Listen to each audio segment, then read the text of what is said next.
सभी को जय मसीह की फिर से प्रेज द लॉर्ड।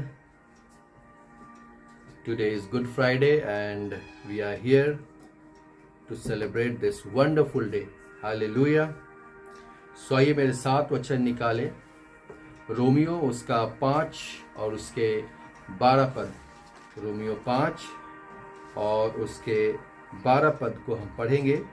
लिखा है, इसलिए जैसा एक मनुष्य के द्वारा पाप जगत में आया, जी इसलिए जैसा एक मनुष्य के द्वारा पाप जगत में आया। वो है कौन मनुष्य? हम सब जानते हैं, वो है आदम, है ना, आदम, जिसके द्वारा पाप जगत में आया। मैं कहूँगा इस पाप के जरिए गरीबी आई, मृत्यु आई,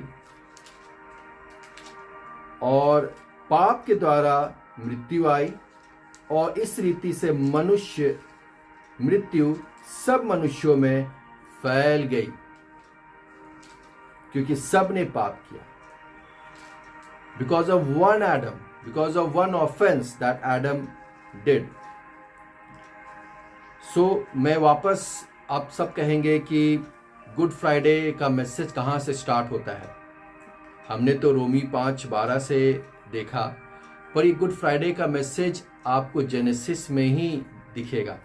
जी हाँ, उत्पत्ति से ही गुड फ्राइडे स्टार्ट हो गया है। जब परमेश्वर ने आदम की रचना की, मेरे साथ निकाले उत्पत्ति 2 उसके 17 पद को हम पढ़ेंगे और उसी में कुछ और पदों को हम देखेंगे। जब परमेश्वर ने आदम की रचना की, परमेश्वर ने उसे टेंड करने के लिए उस गार्डन में रखा, है ना। लिखा है, पर भले या बुरे के ज्ञान का जो वृक्ष है उसका फल तू कभी ना खाना। परमेश्वर ने कहा था सब पेड़ के फल तू खा सकता है, पर एक पेड़ जो बीच में है उसका फल तू ना खाना, क्योंकि जिस दिन तू उसका फल खाएगा उसी दिन अवश्य मर जाएगा। और उसके बाद हम देखें उसके 3 अध्याय के 3 पद को हम पढ़ रहे हैं। लिखा है, पर जो वृक्ष वाटिका के बीच में है, हवा कह रही है, उसके फल के विषय में परमेश्वर ने कहा है कि ना तो तुम उसको खाना और ना उसको छूना, नहीं तो मर जाओगे।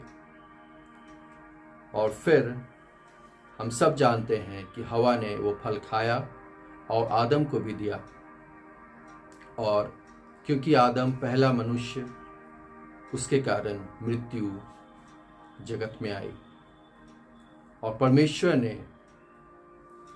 3:15 पहली भविष्यवाणी यीशु मसीह के आने की। परमेश्वर के पास हमेशा उपाय है, खुदा के लोगों, हमेशा उपाय है। आदम ने पाप किया, आदम को परमेश्वर ने बनाया था, हवा को बनाया था आदम की पसली लेकर। दोनों पाप में गिरे,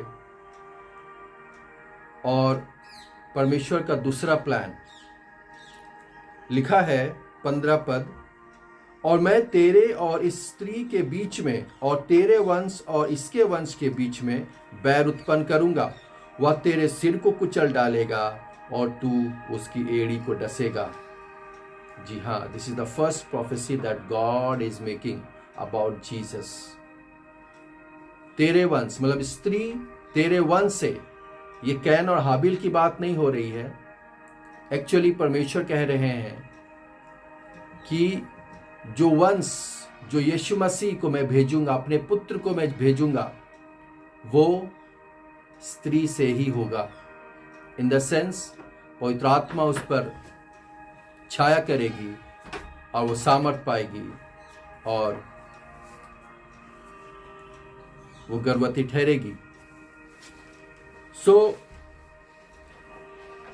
शुरू से प्लान था। बहुत लोग कहते हैं कि आदम अगर पाप नहीं करता तो शायद कुछ और होता। तो परमेश्वर के पास तो ये सामर्थ है कि आदम को वो रोक सकते थे। जी, सामर्थ तो है, यस, बट जब परमेश्वर ने आदम को बनाया, उसने रोबोट नहीं बनाया। वो चाहते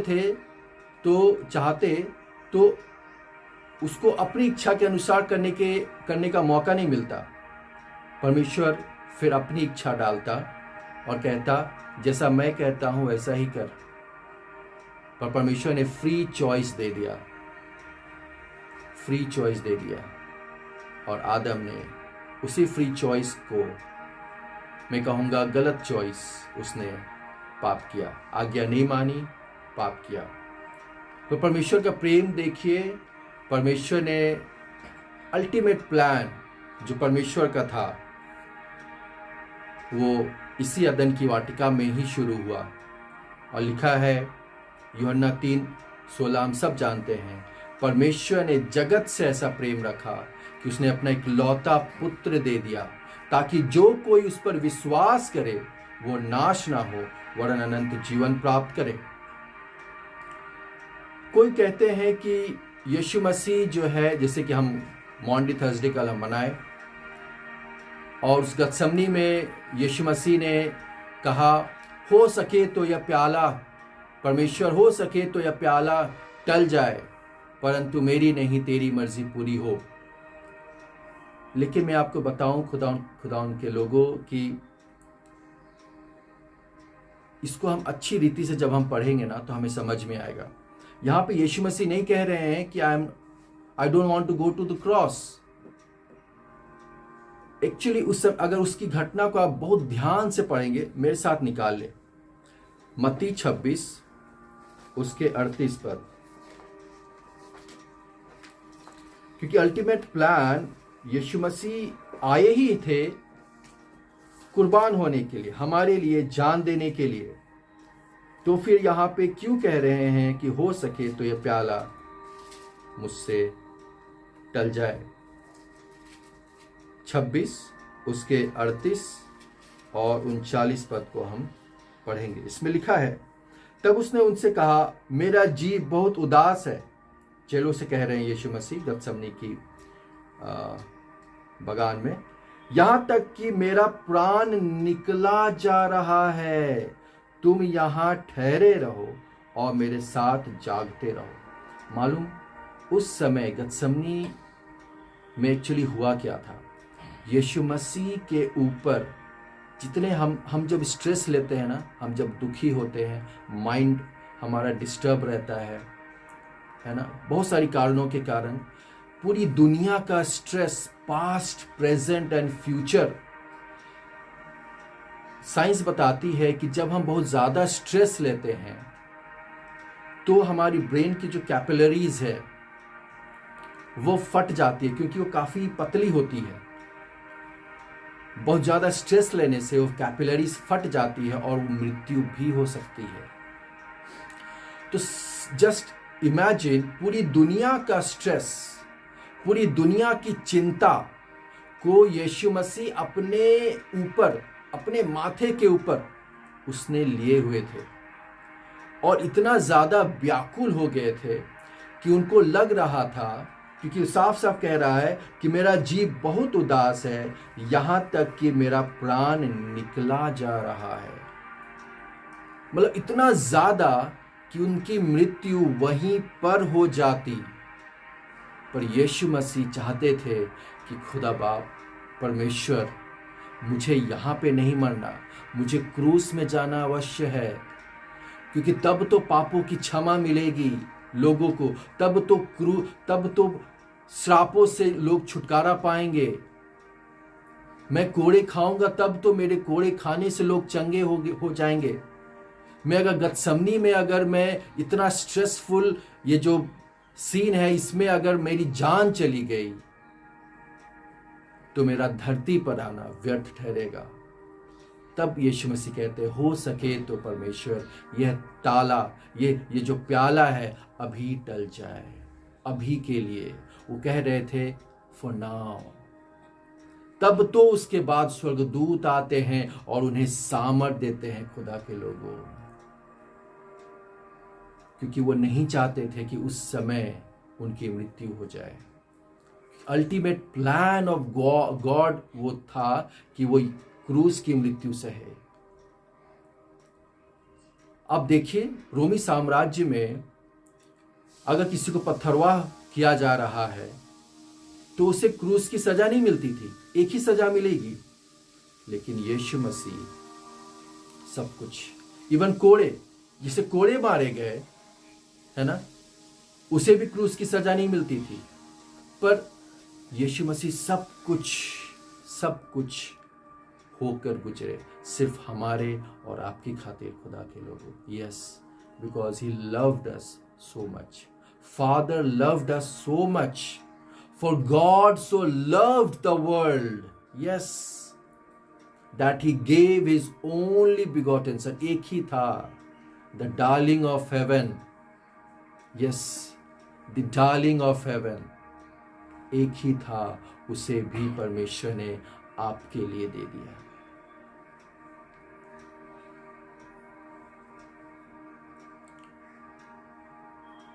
और पुराने नियम में अगर आप देखें तो मैं आपके लिए नहीं मर सकता, आप मेरे लिए नहीं मर सकते, क्योंकि हम सब का लहू, क्योंकि हमने पढ़ा आदम ने पाप किया तो उसके बाद जितने मनुष्य पैदा हुए, द ब्लड, आदम का ही ब्लड है जो कि टेंटेड है, जो कि पापी है।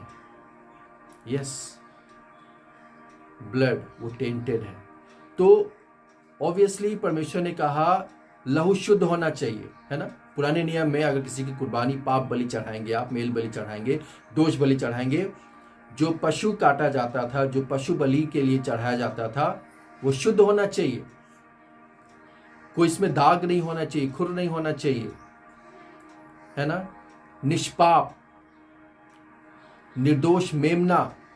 जी हाँ, तब तो यूहन्ना कहता है, यूहन्ना बपतिस्मा देने वाला, ये देखो परमेश्वर का मेमना जो जगत के पापों को उठा ले जाता है। His blood was sinless, क्योंकि वो पवित्र आत्मा की सामर्थ से परमेश्वर का बेटा उस मरियम की गर्भ में आता है। His blood was sinless. Yes. तो कोई और मनुष्य इस धरती का किसी और के पाप के लिए नहीं मर सकता था। और पशु तो हर समय बलिदान हुए, लेकिन परमेश्वर चाहते थे एक ही बलिदान, yes, once and for all,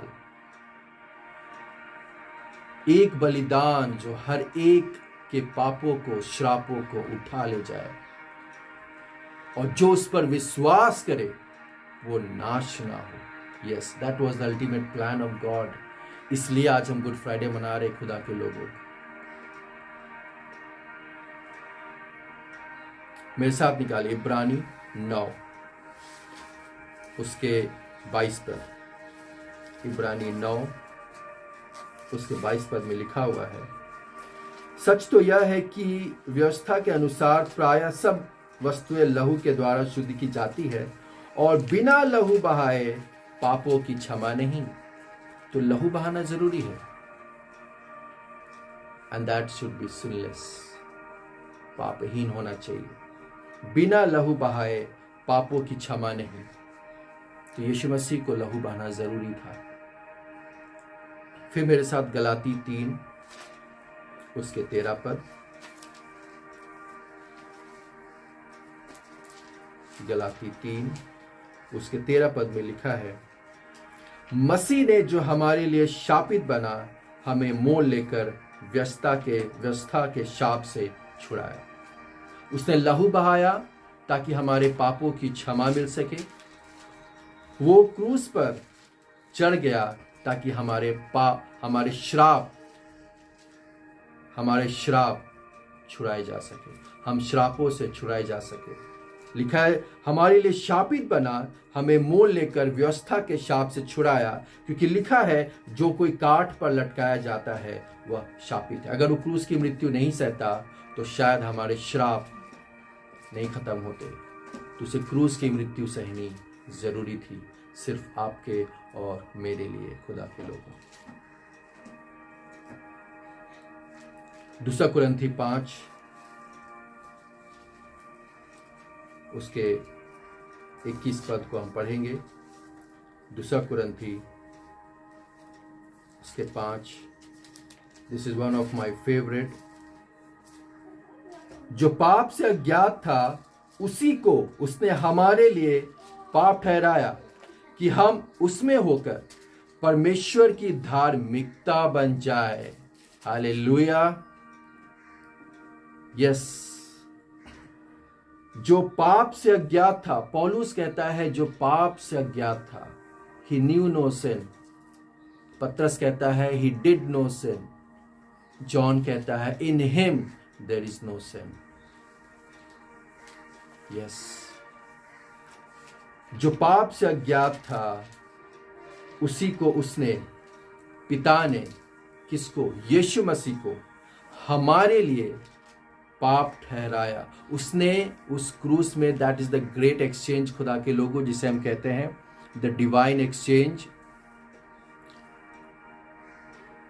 यीशु मसीह ने उस क्रूस में जगत के सारे पापों को खींच लिया, सारे श्रापों को अपने बदन में ले लिया, एंड इन रिटर्न उसने उसके पास जो था वो दे दी, एंड दैट इज धार्मिकता। यस, जो पाप से अज्ञात था, जिसे पाप मालूम नहीं है, हम सब पापी। ग्रेट एक्सचेंज कैसे हुआ? उसने हमारे पापों को ले लिया, हमारे श्रापों को ले लिया और बदले में अपनी धार्मिकता दे दी, हमें माफी दे दी, हमें चंगाई दे दी, हमें शिफा दे दी। Hallelujah. That is the great exchange. ताकि उसमें हम होकर परमेश्वर की धार्मिकता बन जाए। यस, क्योंकि कोई अनुग्रह के सिंहासन के पास एक पापी पुरुष नहीं जा सकता जब तक हम धर्मी नहीं ठहरे। तो हम धर्मी कैसे ठहरेंगे?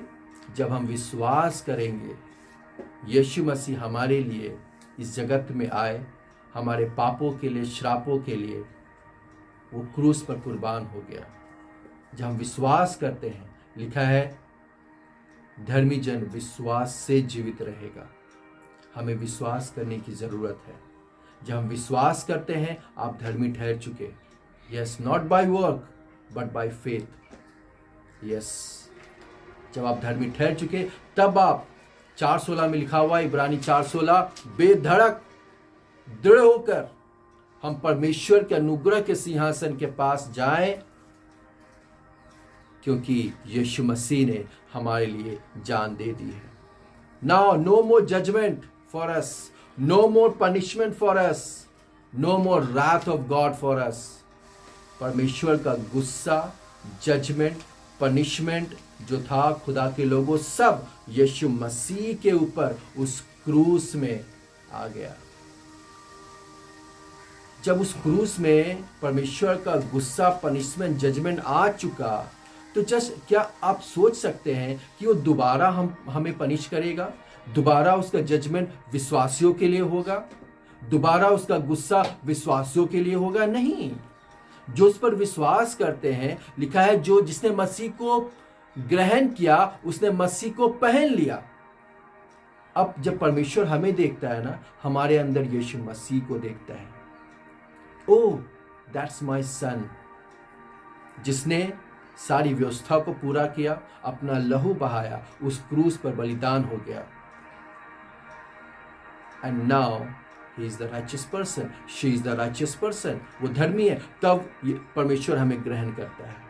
Now peace be with you, है ना? रोमियो 5 में अगर आप पढ़ेंगे, नाउ रिकॉन्साइल्ड विद गॉड, हम उसे पढ़ लेते हैं। रोमियो 5 उससे पहले पद में लिखा, अतः जब हम विश्वास से धर्मी ठहरे, यस, हम विश्वास से धर्मी ठहरते खुदा के लोगों, तो अपने प्रभु यीशु मसीह के द्वारा परमेश्वर के साथ मेल रखे। अब दूरी क्यों? Now he is no more God for us, now he is a father. Yes, वो हमारा पिता है जो हमसे प्रेम रखता है, जो हमारी रक्षा करता है, जो हमारी देखभाल करता है।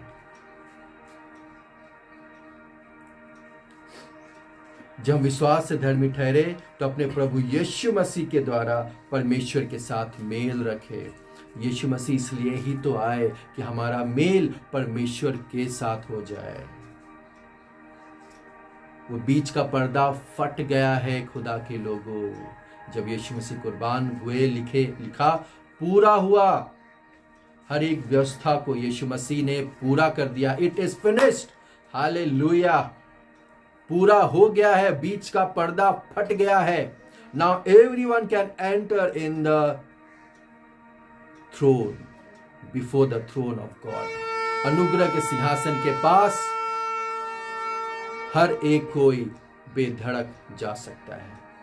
पुराने नियम में सिर्फ महायाजक जा सकते थे, पर यीशु मसीह ने वो पर्दा ऊपर से लेकर नीचे तक, ऊपर से, ध्यान दीजिएगा, ऊपर से, नीचे से नहीं, इतना मोटा पर्दा था। लिखा है कि अगर घोड़े, बहुत सारे घोड़े अगर दोनों तरफ से खींचे ना तो भी वो फटेगा नहीं। और मैं आपको बताऊं, वो पर्दा नीचे से नहीं फाड़ा गया, ऊपर से फटा, ताकि ये ना कहे नीचे से कोई मनुष्य ने फाड़ दिया। नहीं, वो पर्दा ऊपर से फटा, ऊपर से। सिर्फ परमेश्वर ऐसा कर सकते हैं। ऊपर से नीचे पर्दा फट गया। Now you can enter into the Holi of Holis. Yes, आप भीतरी, या मैं कहूं द मोस्ट होली प्लेस, परमेश्वर की उपस्थिति में आप बेधड़क जा सकते हैं। हालेलुया। रोमियो 4:25 में लिखा हुआ है, वह हमारे अपराधों के लिए पकड़वाया गया और हमारे धर्मी ठहरने के लिए जिलाया भी गया। हालेलुया। अगर खुदा के लोगों, आप अगर उदास है आज की सुबह, सोच रहे होंगे कि यीशु मसीह आज के दिन कुर्बान हो गया, rejoice in the Lord. Now he is no more in the cave. उसमें नहीं है, देखो कब्र में नहीं है।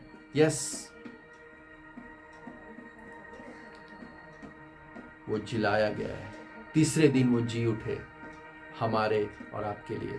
वो मरा ताकि हम धर्मी ठहर चुके, एंड वो रिजरेक्शन उनका हुआ ताकि वो एक डिवाइन रिसिप्ट है हमारे लिए। यस, कि हम धर्मी ठहर चुके हैं। हालेलुया। इसी 5:17 पढ़ेंगे हम, रोमी 5:17। क्योंकि जब एक मनुष्य के अपराध के कारण मृत्यु ने उस एक ही के द्वारा राज्य किया, तो जो लोग अनुग्रह और धर्म रूपी वरदान बहुतायत से पाते हैं, वे एक मनुष्य के अर्थात यीशु मसीह के द्वारा अवश्य ही अनंत जीवन में राज्य करेंगे। Gift of righteousness, abundance of grace is for you. Gift of righteousness परमेश्वर ने हमें दे दी है as a gift. We can not earn it by our works, no, never. When you believe on Lord Jesus Christ, जब आप मसीह यीशु पर विश्वास करते हैं, आप धर्मी ठहर चुके। ये गिफ्ट ऑफ राइचियसनेस परमेश्वर आपको देता है। अवश्य ही अनंत जीवन में राज्य करेंगे। एंड दैट्स द इनहेरिटेंस खुदा के लोगों। अनंत जीवन परमेश्वर हमें देने आया। ये संसार में हम कुछ समय के लिए है, परदेसी है, पर हमारा अपना घर स्वर्ग में है। Yes, hallelujah. और यही अल्टीमेट प्लान ऑफ गॉड था कि हमें वो स्वर्ग में रखना चाहता है, उसके साथ हम राज्य करें। Thank you Lord, thank you Jesus. धन्यवाद यीशु मसीह। परमेश्वर का धन्यवाद करते हैं। Hallelujah, praise the Lord.